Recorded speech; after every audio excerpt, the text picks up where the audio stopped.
Good day, Internet. This is DTNS Live for Tuesday, January 21st, 2025.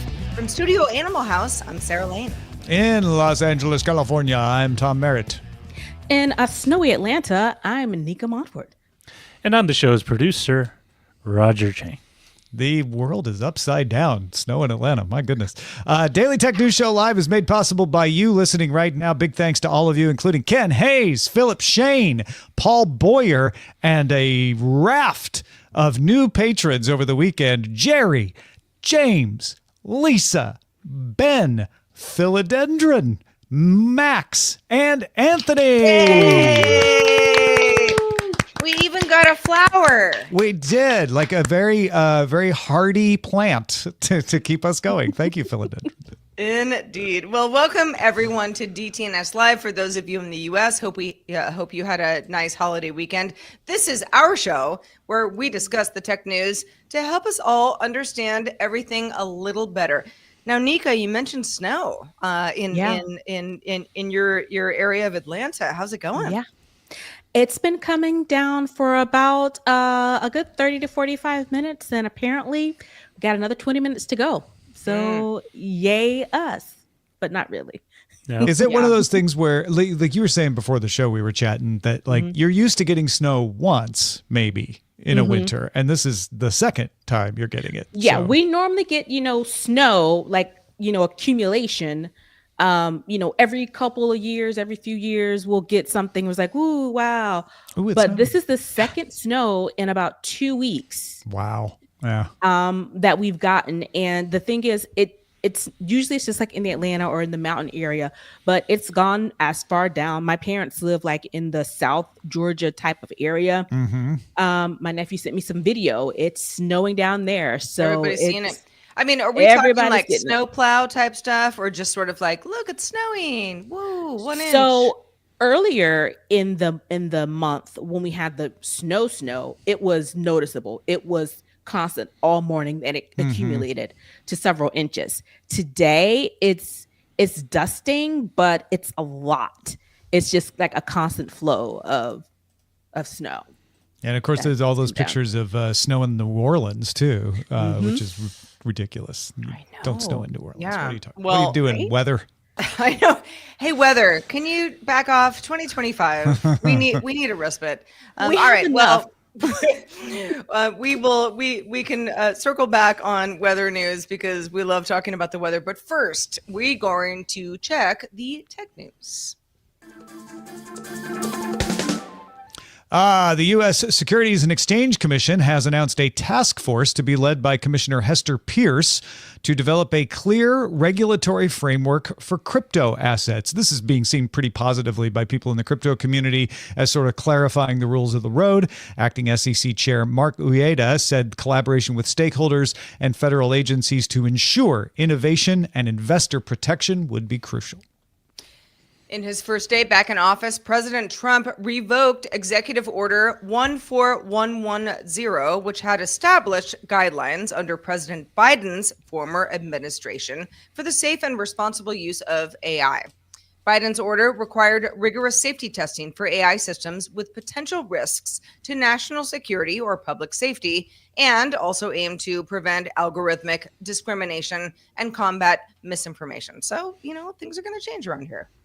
Thanks to RW Nash for posting this over on our subreddit. The information has sources that say Instagram is offering creators cash bonuses of $10,000 to $50,000 a month to exclusively post reels on its platform before sharing them anywhere else, like TikTok. That's a lot of money per month. Yeah, it is. Yeah. Meta spokesperson Paige Cohen did confirm to The Verge that there's a breakthrough bonus program that could let a creator earn up to $5,000 over 3 months for posting reels to Facebook and Instagram. Man, I mean, I feel like we're in the right business because this is fun, but man. That's We're not in the lucrative business. Yeah, you see those numbers, you're like, woo, all right. Yeah. Okay. Well, Canada's Toronto School District School Board announced that hackers may have accessed up to 40 years of student data during the recent Power School breach. We talked about this on DTNS last week, affecting all students enrolled from September 1985 through December of 2024, allegedly, and including names, addresses, dates of birth, phone numbers, and in some cases, contact information for parents and guardians. The district serves around 240,000 students annually. And a 6.4 magnitude earthquake hit Taiwan just after midnight, January 21st. There were some injuries, minor damage. Wasn't as bad as it could have been. Production at TSMC's chip plants were paused to make sure those working there were safe. That could take a few days to recover from because of chip calibration, but TSMC did announce that all workers that had temporarily been evacuated in the south and central plants are now back to work. All right. If you've been following the TikTok news over the weekend, it was a roller coaster. Truly. Up, down, right, wrong. What is even happening? So TikTok was down in the US for, 14 hours, depending on where you live and who you are over the weekend related to the US law banning distribution of the app. We all knew this was coming, and then it happened. The app's still gone from the app stores, but existing apps still working. And depending on how you are, for example, if I go to TikTok.com on my desktop right now, I'm in. But if I do that on the Apple's App Store, I am not in. So, Tom, how did you weather this outage? Yeah, so the short version of what's going on right now, I think, is important to get out there before I talk about my Saturday on the couch with VPNs. So just to be clear to folks, the law is still in effect. The law says you can't host an app in the App Store or provide web hosting services. And there's a list in the law of what it considers to be those kinds of services like file storage, et cetera.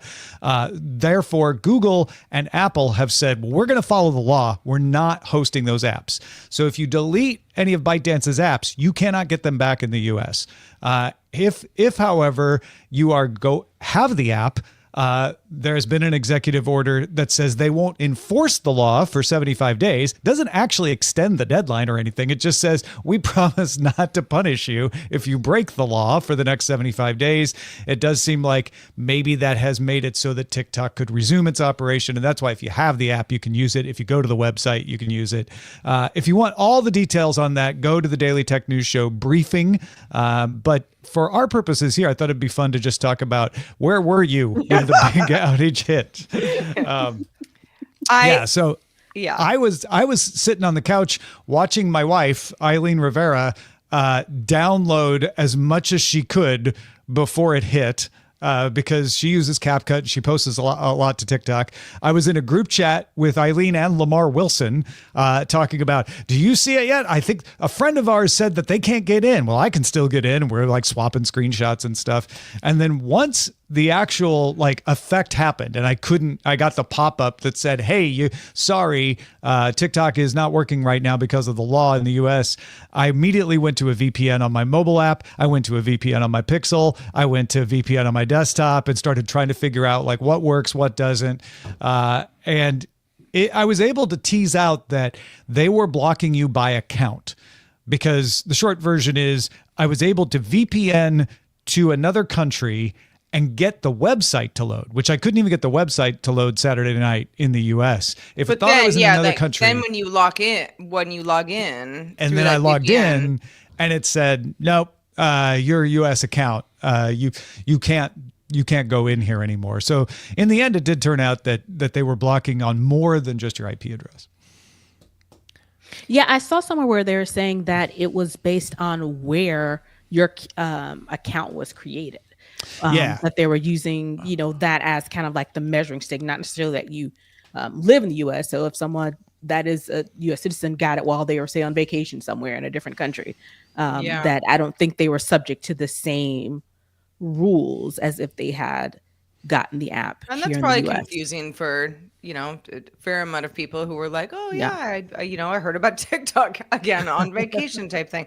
For me, I knew that the ban was looming. We talked about it quite a bit, all throughout DTNS Live last week. And it was sort of like, what? Okay. I mean, okay, shut it down. I mean, it's not gonna. Like, how much does it really affect my life? Like, let's find out. I know it affects a lot of people's livelihoods, and that is important. And certainly a lot of brands saying like, no, this is the way you promote movies now. I mean, it's not just like it's like a silly thing that you do. It actually is a machine that it affects a lot of folks. Went down immediately. I went to X, and everyone I know on X that I follow was just sort of like, here we go, it's happening. And then I was sort of like, all right, this is chaos. I'm gonna go outside for a minute, walk my dog. And by the time I went to my friend's house for dinner, I don't know, 4 hours later, maybe 5, they were like, TikTok's back. And I was like, okay. That's kind of what I assumed would happen. For me, I have TikTok, but I don't use TikTok, if that makes sense. So it really didn't affect me that much. I was really enjoying seeing the content that made its way over to the other social media sites, Twitter, Instagram. I was just enjoying the content. I saw like people having TikTok funerals. I did like a TikTok funeral program. I liked the goodbye to my Chinese spy who was watching me on TikTok. There were a lot of those too. Yeah. Right, Well, and welcome back now. So. Yeah. And then people doing like my one last secret of why I made such and such TikTok, thinking that TikTok was going away forever. And then it was like, oops, I made that confession, and I should have, because now it's back. So for me, it was just one of those things where I like you said, Sarah, it's, people's livelihood, and, it's become a juggernaut and basically a necessary tool. If you're promoting anything, if you're any type of creator, it's over on TikTok, because apparently the algorithm is superior to the other sites, and you get a lot of views and people make a lot of money on that. But for me, I was more upset that CapCut went away. And I'm like, how did CapCut get in this? Like, what do you mean? It was supposed to just be a TikTok ban. TikTok ban is all we've been hearing for months and months. And now you're taking away all the other apps. Lemonade was gone. I have a Lemonade account. I don't use Lemonade, but I have the account. And so, but I use CapCut quite frequently. And so I was like, whoa, how did this happen? What are we getting this back? CapCut is finally back, but that was during that time. I was like, oh gosh. And I just really enjoyed seeing the real meltdown, the unreal meltdown of people just making jokes about it, but just seeing people who were serious about, their account and this ban going in. It was just really a very chaotic evening on Twitter. It was. I mean, seeing it kind of happen in real time. Living in Los Angeles, when I was listening to like local radio, I don't know, going to get gas, whatever. It's like, people go like, oh, LA, all you guys do is think about Hollywood. But you have to remember that something like TikTok and CapCut and Lemonade and a variety of other tools is actually a very, very powerful marketing machine. This is not just like somebody being like, let me have some fun online. I mean, sure, it can be, but this is actually, when I said brands earlier, it's like, this is major studios, for example, being like, we need to promote our new movie. This is the way that we reach people. And when we don't have these tools, sure, you can find other tools, but it does make people kind of go back to like ground zero, like, okay, what are we doing now? Like, what we have to start from scratch. And music too, like TikTok hits are a real thing. Songs that would have never become Billboard charting hits become Billboard charting hits because of TikTok. Lil Nas X, or resurgence of music as well. Oh yeah, and nostalgia hits and everything. I I wasn't sure. The law says TikTok specifically and any app from ByteDance, but the notifications from the government had been all about TikTok. So I wasn't sure if the wording of the law meant there had to be a notification about the other apps or not. And we found out that as far as Apple and Google are concerned, they think it applies to anything from ByteDance. So they took Marvel Snap, which is published by ByteDance. It's not a ByteDance app, but it's published by ByteDance. So Marvel Snap has gone from the App Store, CapCut, Lemonade, a bunch of others that you may or may not be aware of. So those are going to stay out of the App Store. It doesn't matter if the government says, we promise we won't punish you, because you can get punished for up to 5 years later. You got Senator Tom Cotton out there saying, no, we're going to find other ways to punish you, even if the Department of Justice doesn't. It's going to be interesting to see how this all comes back together. But it did make for a very angry wife on Saturday night because she was very upset and then very exasperated when it all came back. And then CapCut took longer to come back, which implies that it's not on the same system as TikTok, because TikTok was able to come back, but it took them longer to turn things back on for CapCut. But now CapCut's working as well. Yep. Yeah, I didn't notice anything. It's not to be too flippant, but it was very interesting to see on social media people complain about it. But like, I was busy doing laundry and cleaning my house. And you don't use TikTok, right? I don't use TikTok, and my so kids of course don't you either. didn't So, notice it. yeah. That makes sense. Yeah. Few folks in the chat room. Batfink 2001 was at the We're Not Wrong live podcast Sunday night, and Justin Robert Young asked how many people in the audience use TikTok. Maybe 5% of that group did, although it may say something about the age group, or maybe they're a bunch of Roger Chang type people. Willie Scott says, I did go to check my TikTok app at 11 p.m. Saturday because I assumed it would go away at midnight, but was surprised when they shut it down at 10:30 p.m. Jumping the gun. And then Zoe, who's in the UK, said, I couldn't access an American TikTok account I managed from the UK, which I thought was interesting because that account had been created in the US. So even though her IP address was UK, even though her SIM card was UK, it said, this one was created in the US, so we're not going to let you into that one either. All right. Well, we're gonna circle back on some alternatives to TikTok that have also had their day over the last few days over the weekend. But first, Nica, let's talk about snakes. Not on a plane necessarily, but maybe developing anti-venom if you are bitten by a snake. Always tricky. You don't want that to happen, but if it does happen, what do you do? AI is apparently making that process easier after a research team used an AI tool called RF diffusion to help design protein structures to block the venom. Tell us more. Yeah, a research team used several different AI model tools during this process. Because snake venom is so complicated, they focused on a single type of venom protein called the three-finger toxin, named after their structure when folded.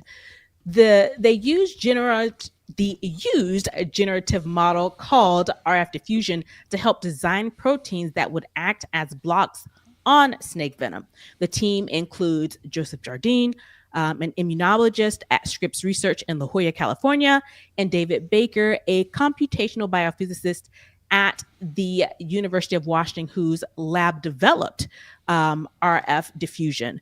Then they used another AI model as well called protein MPNN to identify the amino acid sequence of a full-length protein and predict the form of the newly identified strand. Finally, they took the output from those two models, the RF diffusion and the protein MPNN, and used DeepMind's AlphaFold 2 and the Rosetta protein structure software to see which protein strands offered the strongest interactions between the proteins, and then making actual proteins based on that data. Now, that was a lot, mouthful. And I have to say, when I saw this article, it was very interesting to me because in my world of AI, it's more on the computational side of things, the data side of things, the language model side of things. But I was interested to kind of step outside of my little bubble of what AI means to me, the way I've used it, the way I've created it, to see what are some other uses of AI that are actually kind of, making things better for mankind. And I came across this specific article and I was just fascinated. And also to say that David Baker, who was the computational biophysicist who developed the RF diffusion, he literally just won a Nobel Peace Prize last year. So he has a fresh Nobel Peace Prize out of this. So it's one of those things where it's very interesting, it's very complex, and the way they went about this was really one of those things that really just kind of blew my mind. This technology allowed them to skip years of like trial and error, because as these models fold the proteins, you can get a better idea of where to place your efforts instead of just sort of blindly throwing darts out in the darkness and hope it hits something. Brute force. Yeah. I mean, instead of, and I mean, it's, when you say protein folding, most people like eyes glaze over, like, is that like a steak that's, been folded over in half? And it's it's a very important process for understanding how certain illnesses affect people. But also developing some sort of treatment to maybe not to cure them, but to kind of at least mitigate some of the issues, especially things with like snake venom.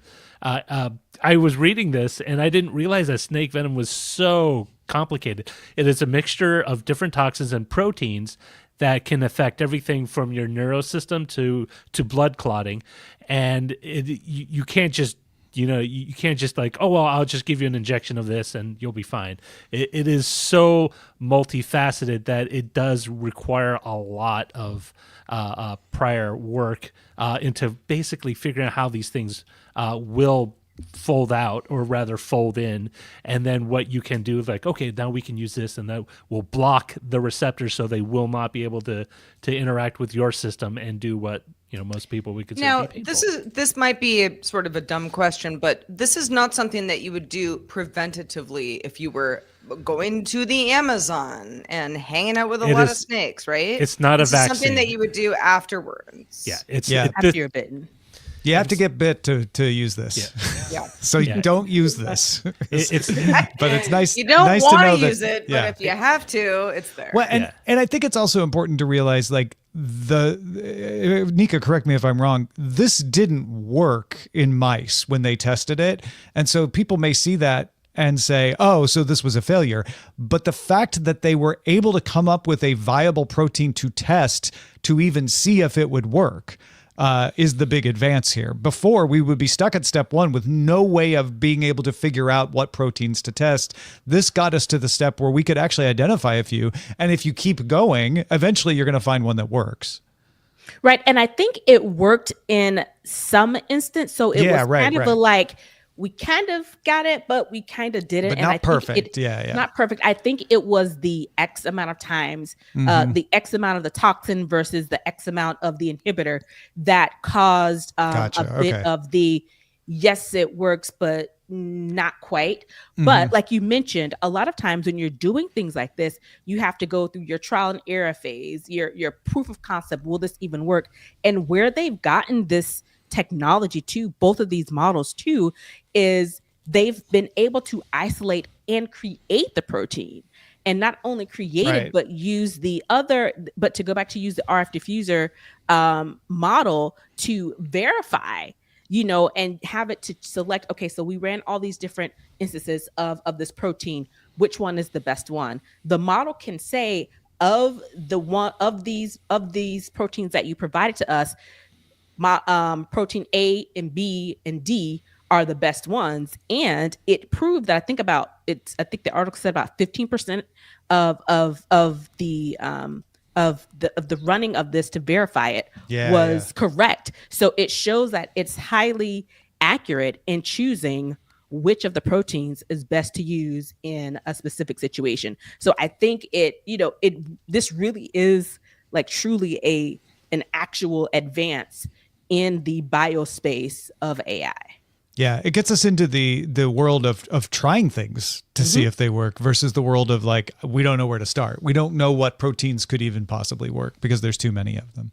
Right. And I have to say, the one thing is the last thing for me, I'll say, is the implications of what this could mean for other diseases potentially, because if you're able to create the protein, you're able to fold it and manipulate it to take an existing molecule on the cellular level to be able to manipulate it to create even an anti-venom. That has broad implications outside of just, what we're seeing with the venom from snakes. Well, that's why David Baker won that Nobel Prize, for chemistry, because he's doing stuff like this, and it's kind of impressive that still doing stuff, right? and still putting out useful applications of that. It's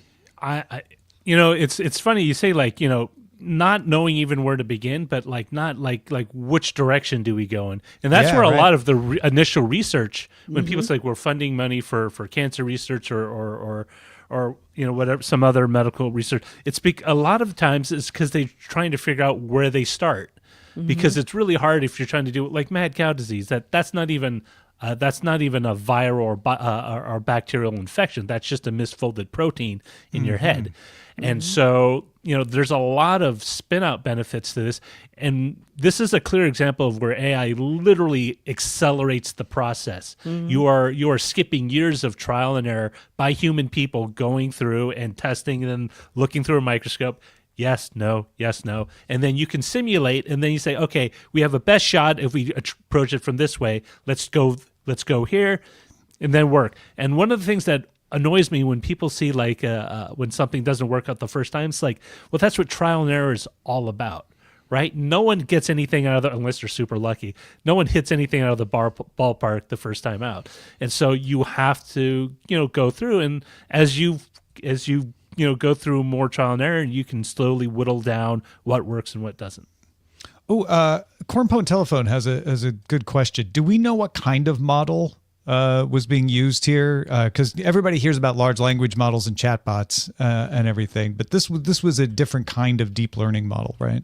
Yeah. Correct. It's not your typical large language model. This was specifically created along the biology type space, so it's not necessarily going to be text to input, that type of thing. Yeah, it's not ChatGPT. No. Yeah. So it's I'm looking at what it's machine learning. It's a supercharged field. It's like a computational protein design. So it sounds like it's more on the computational end rather than an actual language, speaking language. We have different types. Yeah, it's not like I got a snake bite, ChatGPT. Yeah. Now what?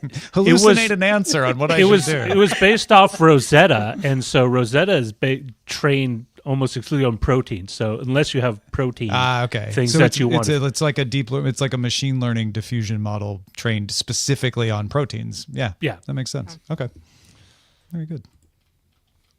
Well, folks, if you want to hear us talk about proteins more or less, or in something entirely different, you can submit stories and we will use them on the show. One way to let us know is in our subreddit. You can submit stories and vote on them at reddit.com/r/Daily Tech News Show.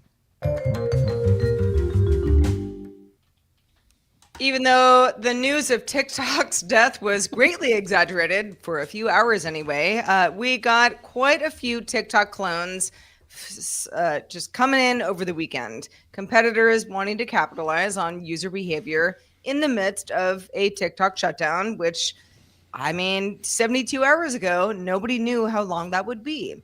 We got Instagram announcing a new app for mobile video editors called Edits.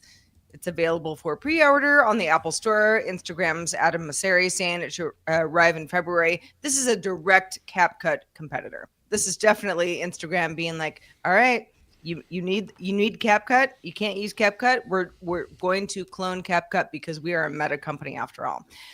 X also rolling out vertical video tabs for US users, designed for folks to access videos more directly. Again, this is the TikTok scroll, which is funny because X has had you know, a little hit and miss when it comes to making video first on the platform. Then we have Blue Sky. Blue Sky also introduced a custom vertical feed in its app available through the Explore tab.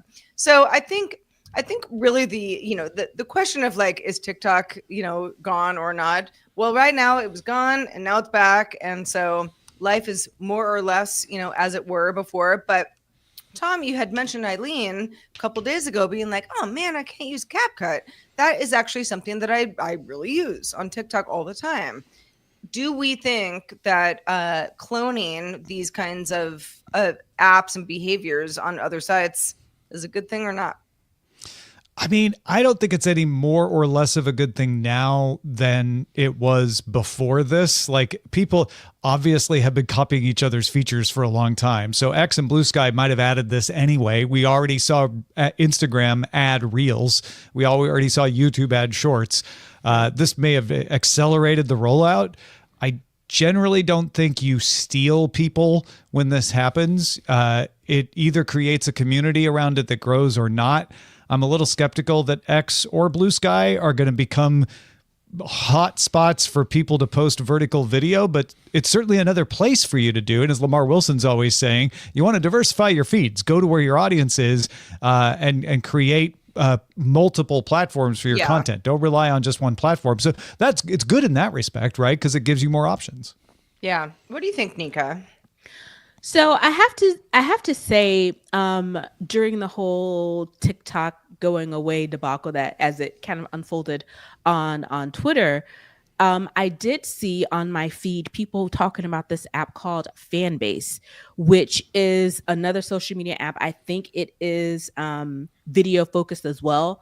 I went to like their start engine for, I think they're still in the, acquiring money phase, even though the app's out there, people are using it. It's one of those things where I think people are seeing now what is capable, what's out there, what they can do, what they can add to the conversation. And we've learned that being so siloed on these apps, especially if you're a content creator and you don't have other outlets, you're solely focused on, say, using TikTok. You're not using any of the other platforms. And when something like this happens and the service goes down, that's why people are scrambling. It and can be catastrophic. It can be if your livelihood is solely on one particular app, they own your data. Sure, it's yours, but you're posting it to their website. It's being hosted on their servers. And if you don't download this content and have it in another place, then if it goes down, if it decides to end tomorrow in the company that ByteDance says, you know what, we don't want to do this anymore. It's taking up too much effort. It's causing too many problems. We're just going to take the loss and goodbye. They close the door, turn off the switch, and you're looking around like, oh my God, what am I going to do? You don't have any other outlet. And I think what we can learn, especially those who are content creators, is you need to diversify. You need to have have this content stored.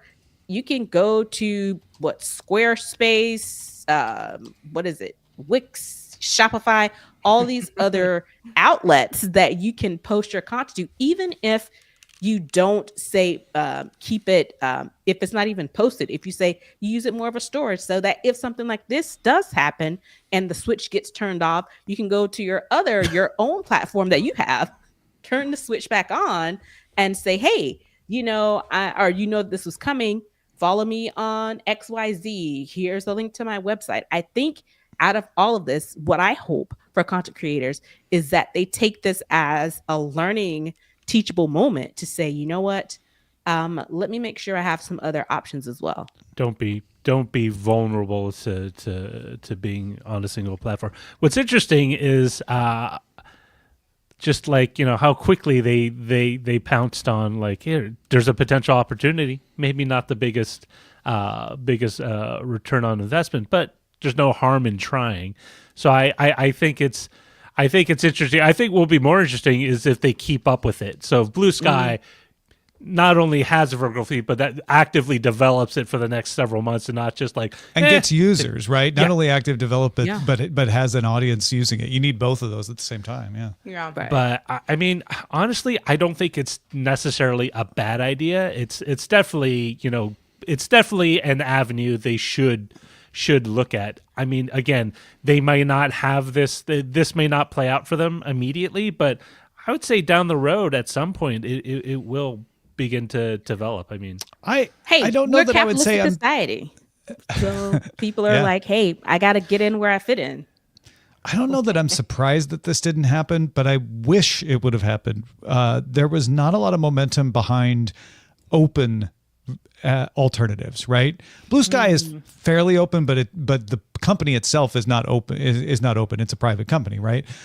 Something like Loops, which is for video, what Mastodon is for short blogging services like X, is out there, but I didn't see Loops getting any love. I didn't see like a massive move to something that's more federated. And it feels like that is the best way to prevent yourself from getting taken down, is get on a federated server where if one part goes down, it doesn't take down the entire network. yeah, and it's unfortunate because, like, you know, to the friends and family I mentioned this to, their eyes glaze over because they don't understand what it means, and I think it's really more of an issue of familiarity, but also exposure. People understand what it is, like, oh, that makes sense. But for them, if you say Mastodon, they think it's another. I mean, technically it is another platform, but they don't understand what's intrinsic about it that makes it so. Why unique. use that one? Yeah.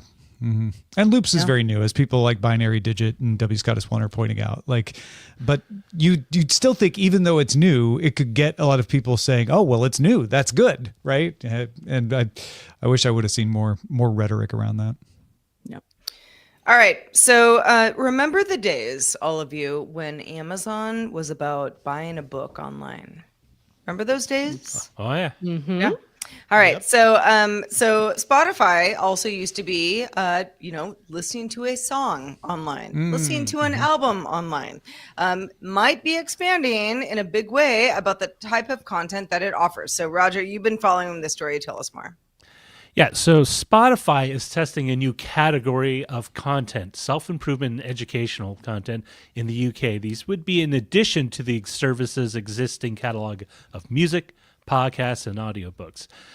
In their little press release, Spotify noted for UK users, they recommended these courses: Self-Care Through Creativity with Sarah Beth Morgan, Delicious Vegetarian Cooking with Marco Pierre White, Communication Fundamentals at Work with Jessica Chen, and Plants at Home, Uplift Your Spirit in Your Space with Christopher Griffin.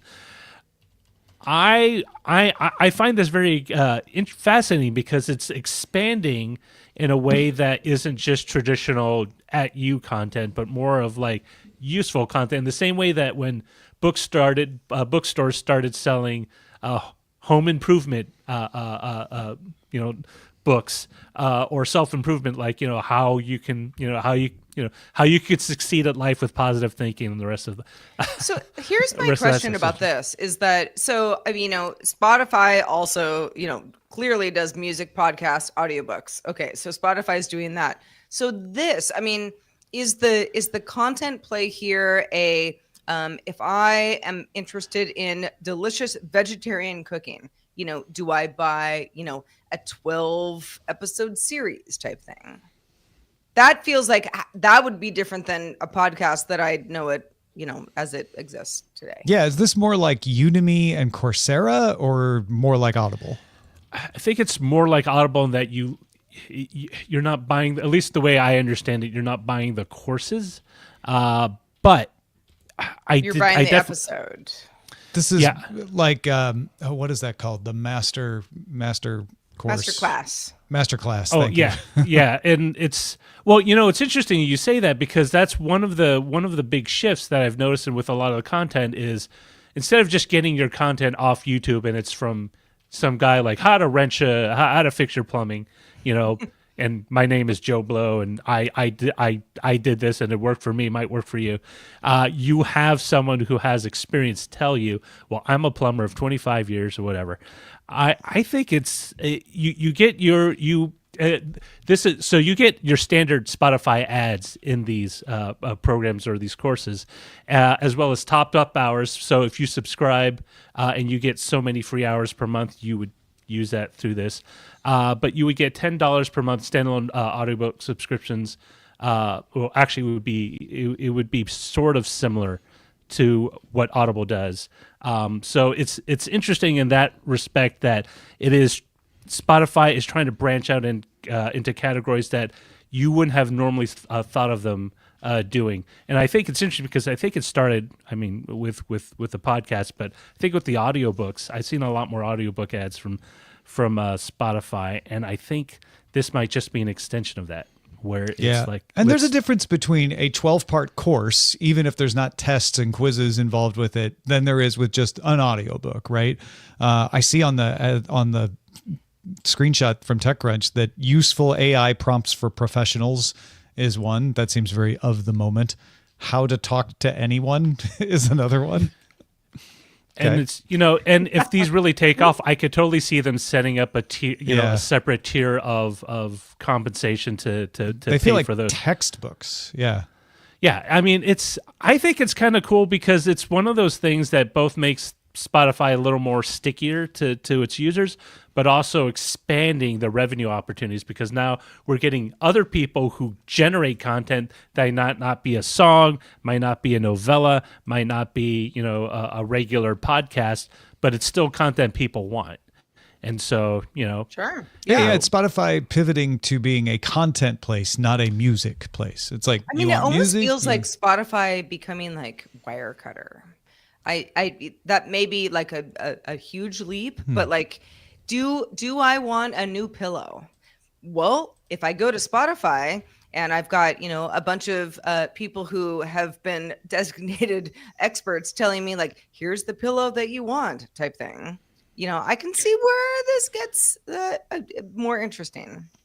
This seems like, to me, if you think more of it along the streaming content, if you think back to what Netflix originally was, it was, sending and receiving DVDs in the mail, to now what we have of Netflix with original content, live sporting events, games, all of these things. And I think it's just, for me, I don't think I would personally be interested in something from this from Spotify. I don't really use Spotify anymore anyway, but I don't think this would be content that I would be interested in. But I think what people are realizing is that the old model of the way things used to work, it's not going to work in the market now. And I think these companies are adapting to be able to continue to make money. And it seems, now that I see it in print, it does seem like a natural progression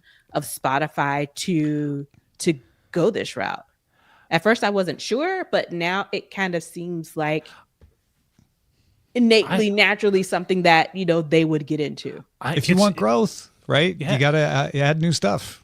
Yeah. And, it's funny you bring up Netflix, Nica, because I was thinking when I was reading this, like, why doesn't Netflix, like, go in hard on the DIY stuff, all right? You already have baking shows. You already have shows around cooking. Why not just have here's how you make a 5-minute... Like an instructional video thing. Because it wouldn't be that much more Do they not? I was looking. I looked. I did a cursory search earlier, and I couldn't find anything that was maybe more than a one-off. And they could probably make a killing with the Great American Bake Off. People love that show. If they had people from that show walk you through making a cake or whatever, I could see it, Roger. I can see where you're going. I mean, especially with those Netflix, I'm picking up what you're putting down. Those not pop-ups, but those physical store experiences they were going to set up. That'd be great. You could have someone in there. I found How to Get Rich, called A Finance Wizard by Forbes. Self-made millionaire Ramit Sethi hosts this guide to living your richest life. Well, no, no. I'm just looking for examples. I have not watched this yet, but I will, and then I'll let you know how it works. But good. No, there's one.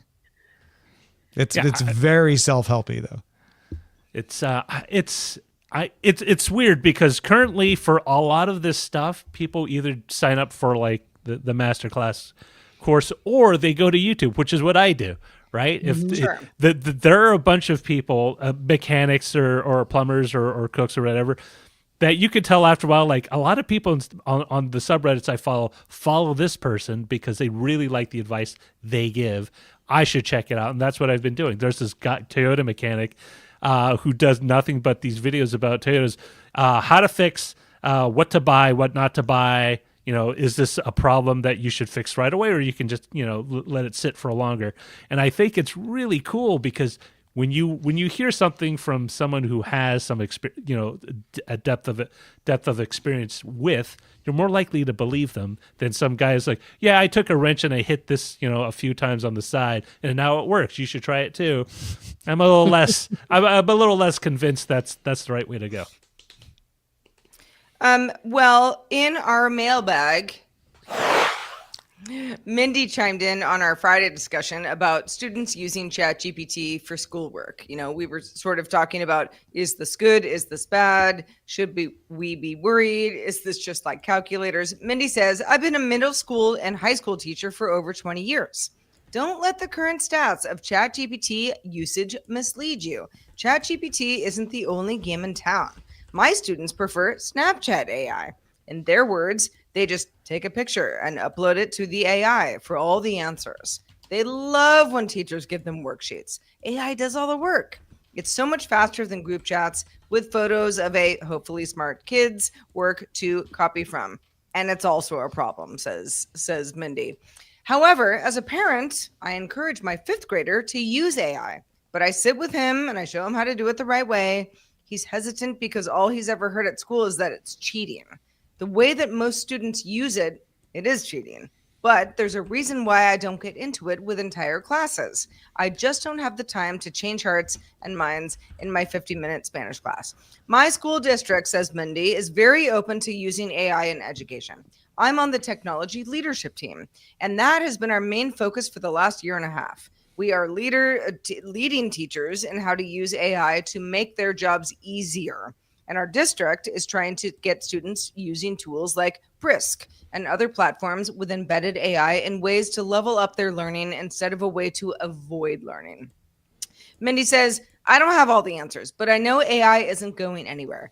I can't change the world. My students will enter after graduation, but I hope I can prepare them to make the most of it. This is such a real email, isn't it? Like, I know. Yeah, very absolutely. clearly, like there's no easy answer to this stuff, folks. Like it's good, it's like you bad. think it's cheating. Yeah. Well, it is sometimes. Yeah.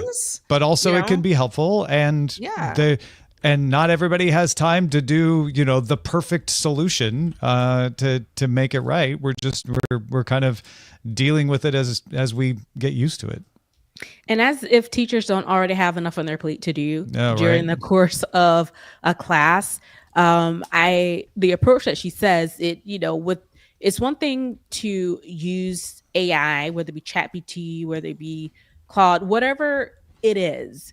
If you're using it as a companion to your learning, yes, this is good. But if you're just going to upload the worksheet and let the worksheet give you the answers, then no, that's bad because you aren't learning anything. And I think there has to be a happy medium, but in a world of quick fixes and let me just get it done and I have to have the highest grade, those types of things, I think what gets lost is the fact that these two things can coexist. It's just being able to educate people on that, and kids of all people being willing to say, let me show you how to do it the long way. No, I want to do it the quick way. I'm just going to upload this and get the answers. Done. It's really interesting because my kids like that with math. Like, I just want to use the calculator. I'll figure out what 5 times 5 is without having to memorize it. It's like, well, when you want to go buy a plushie, you're going to have to figure out things like decimal places, percentages, and all that because you could figure out that you might be able to be calculated. You still have to understand what numbers you're combining, and then multiplying together. Yeah, it's like the fundamental of mathematics. You can't you get it or you don't. If you don't know how to do that longhand, then you don't really know what you're talking about. Because as things get more complicated, it's really important you understand those fundamentals, because then everything else becomes like, well, why did 100%. I do that? Yeah. I mean, I was using a an area to place a bunch of my stuff that doesn't fit in my house anymore, and it was like 20 by 20, and I was like, 20 by 20 what? Because I know what how long my couch is. Like, let's Tetris this whole thing type thing. If you don't have, and these are, again, like, this is like rudimentary math, but if you don't ever learn that stuff, then I think it becomes really, really difficult for you to learn a lot of things later on in life. I think the key piece of information from this email from Mindy is that the kids are using Snapchat AI. That's that too. I think a lot of people don't understand just how popular Snap is with folks. The kids love the Snap. Oh, yeah, they do. Ryan also wrote in and said, I started school in the 70s when there was no Snapchat. No, he says, I started school in the 70s when many teachers talked about how using calculators was going to ruin students' ability to think. It seems things turned out okay. Plato made similar arguments about how reading and writing were going to keep people from doing their own critical thinking. In a few centuries, society will probably look at current AI concerns the same way we look at writing and calculators, thinking how quaint and silly it must have been to live in the early 2000s. Oh, I'm sure that's true. And the thing with calculators is, well, at least when I went to school, they restricted them into certain classes, right? If I took pre-calculus, I took trigonometry or whatever, yeah, you could bust out the calculator, except for the ones where you had to figure out your tangents and your secants, cosecants, and the rest. Because, that was the thing you had to test on and you had to figure it out yourself. Unless you had a TI 92. Yes, the graphing calculators. Everyone wanted those, but those were like $300 when I was in high school. Yeah, I never remember any, because I took a lot of math classes, back in the day. I never remember a professor or a teacher saying you can't use a calculator, but I do remember getting to the point where it was like, well, this is the calculator that you have to buy if you want to keep up in the class. And it was expensive. I was like, all right, Mom, you guys were only a couple of years after me, but we had no calculators in Greenville High School. Like, even in trig, you were like, no calculators allowed. And yeah, these graphing calculators were way too expensive. College people would buy them and use them in their courses, but not high school people. And then now it's standard equipment. And you went to the office supply store to pick up a calculator, and they're all under lock and key. But now they're like hanging on the little they're things blister packs. Yeah. On the end caps. Yeah. Oh man. Yeah. Those days, the TI days. Well, folks, don't forget you can send your comments to us. Our email address is feedback@dailytechnewsshow.com. Indeed. Nica Montford, so nice to have you on the show as always. Let folks know where you've been hanging out lately and where they can keep up with you. You can find me on all the social media outlets with the handle @TechSavvyDiva. You can also check me out on my other podcast, which is the Snob West Cast, where we talk about all things Apple and then some. You can listen to us live on Wednesdays, or you can listen to our recorded show on every Friday. So yeah, that's where you can find me. Fantastic. If you are watching or listening to us live, the show is in fact called DTNS Live. You can do that. You can also submit titles to be used as the title of the show. Showbot.tv is where you go for that. DTNS.showbot.tv is where you can see all the titles as they're submitted and vote on them. Ryan in Minneapolis with Planes on a Snake. I like that. That's funny. I like that one. I give that one. I give that one a bump. Mm-hmm. Batfig 2001, Spotify UK self-help. Step 1, don't watch US News. Zoe brings bacon. Sensible Roger noticed nothing. And Clinton Woodward, TikTok Kabuki Theater. Those are all the top vote getters up there. We also had Batfig 2001 with TikTok. Who's there? All right. Answer for 14 hours was no one. Nobody. Well, our answer today for this show is actually from Batfink. TikTok, Who's There is our show title. Thanks to everybody for submitting. We had a lively group in there today, so keep it coming. This is fun. But yes, Batfink, you get the gold star. TikTok is back, and you are there. Something like that. So Nica, did you have a fun holiday weekend? Do anything crazy besides, not have TikTok? No, it was in the teens here, and it was really windy and it was really cold, and I stayed cozy in my house where there's heat. Did you have hot cocoa? Yeah. I did not have cocoa. hot cocoa, but I did have wine. Oh, Yep. see, Close Same enough. idea. They both keep you warm. They keep you warm. Mhm. in a Yeah. manner of speaking, yes. Yeah. Yes. Yeah. Right. And you know what else keeps you warm is food delivery. Yeah. What did you that get as well. delivered, Roger? Yeah. We let's were talk supposed to about get that, Roger. pizza, but it went to my kid's friend's house because that's where they ended up playing. So I had leftovers instead. Nice. Okay, cool story, bro. Okay. What was it, like a good kind of pizza? No, it was the Domino's special. Oh You get, man, like, wow.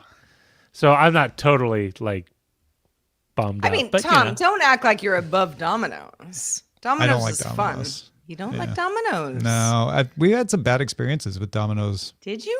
Yeah, Like what? What did Like- they do to like- you? like didn't feel good after eating it, kind of experiences. Yeah. Yeah. Well, yeah. But you Not said trying that to about say Chipotle anything too, about but then you've Domino's. had Could be Chipotle total since. coincidence. Yeah, we are back on the Chipotle train though. That's true. So maybe See? someday we'll get back on the Domino's. It's train. kind of like when like a friend is like, "You were mean to me," and then you're like, "Well, but you're still my friend. Let's try it. Let's." I don't know if Domino's let's go is back my to friend, the beginning. but Chipotle is my friend. Domino's not yet Tom's friend. Got We're it. still on the outs. Yeah, we'll Yeah. see. Yeah. You haven't made man. amends yet. Also, maybe part of it is because I worked for Pizza Hut when I was in high school. So Oh, there's, that's you know, true. a little So of you that. got Those like allegiances you- don't you- die easily. Yeah. Sure. Yeah. No, I'm have not to say, really I'm a Domino's Pizza Hut fan girl. either. Yeah. Solidarity, Nika. I remember going there when I was, with Book It. You read the books, you get the personal pan Oh, pizza. yeah. I don't yeah. remember. I don't. That must have been What? after. What's I was just- that? yeah, like I had never heard of it. When Was that when like you a read like a school? like when you're in thing? elementary school, you What? read books and you read a certain amount of books and you get a book it and you take it to Pizza that's Hut so cool. and you get a personal pan pizza for reading What? books. Where was this? I read it so Georgia. I could. How do they know that pass you the read the class. book? So I think heard, if you remember it was like it was through the school. So your teacher would like sign off on the books that you read. Okay. Uh-huh. And then after Yeah. doing that, they'd give you this little like paper. It was like a long paper that had Yeah, book it like, stamped on it. Nika You take it to indeed Pizza Hut. read this book, and she Mhm. deserves a pizza. She read X amount of books, and I this is was her cheated personal out pan of a pizza. lot of pizza as a kid. Then I remember a couple of years ago, the folks on the Reading Glasses podcast, Mallory and Bria, talking about pizza parties and books. I think that was the same thing. Mallory was in Massachusetts, though, so it must have been an Eastern Seaboard situation. Maybe, Yeah. but we love the book it. Wow. We should start doing something like that. If you submit enough stories on our subreddit, you'll get a personal pan. Do they even still make personal pan pizzas? Oh yeah. Oh, yeah. Do they? Okay. Well, haven't I been don't in a know minute. if Pizza Hut does, but Well, that sure. is- You can go to the frozen is a section. Yeah. that is or Red or, Barons. just But it for was a nothing while. like Yeah. it was nothing like Totino's. walking into the Pizza Hut with the arcades Oh. on the side, and you give them your book it, and they make your personal pan pizza and cut And it you're Was that- into the square piece. wait, you know what? did it. Wait a minute. Was this once a year or was this like every month? This was like when you read it was like a continuous thing. So it's like Wow. every 10 books you get a book it or something. I'm not sure what the number of the books you had, Okay. Wow. All right. but it was like every X amount of books you read, you get a book it. Ryan And you says could, book and it you is could still read a thing. any kind of book you want, or you had to read like certain books that your teacher Like- told you to read. I want to say you could read any kind of book as long as it was approved by your. I think it School probably teacher. just like encouraging, like reading War and books, but Peace. Yeah, it was like you want you to read. It's like I think now kids War and have like a Peace. toilet rated reader. Yeah. yeah. But But no, the I grapes remember of I used. It better Yeah, I be go a for 12 Jonathan inch Jonathan Horror Livingston book? Seagull. You like want to get through Yeah. those books. Yeah. Yeah. So yeah, good old book it. It was. You know, Yeah. it's I don't know weird. if you heard me. fun. Ryan in Minneapolis said it's still going. He found the Book It program. Oh, bookitprogram.com. It's still, is it's awesome. still around. Look at all Do they those still give out kids pizzas?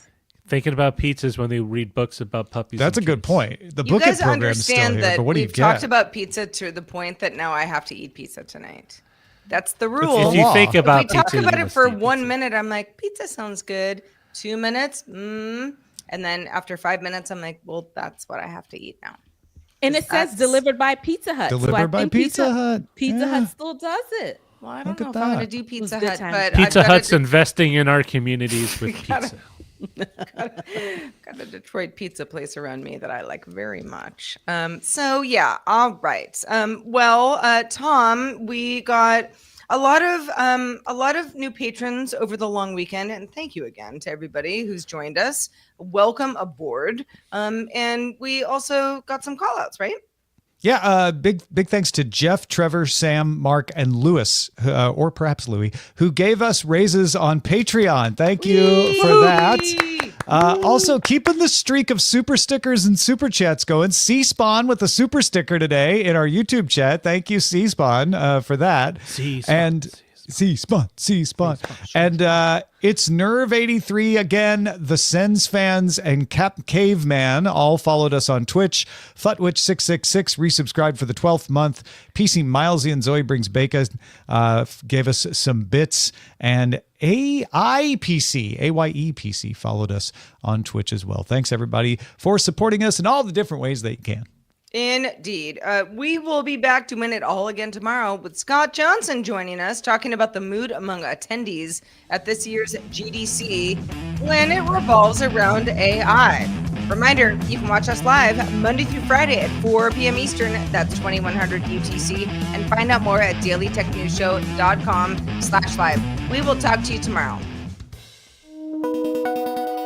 The DTNS family of podcasts, helping each other understand. Diamond Club hopes you have enjoyed this program.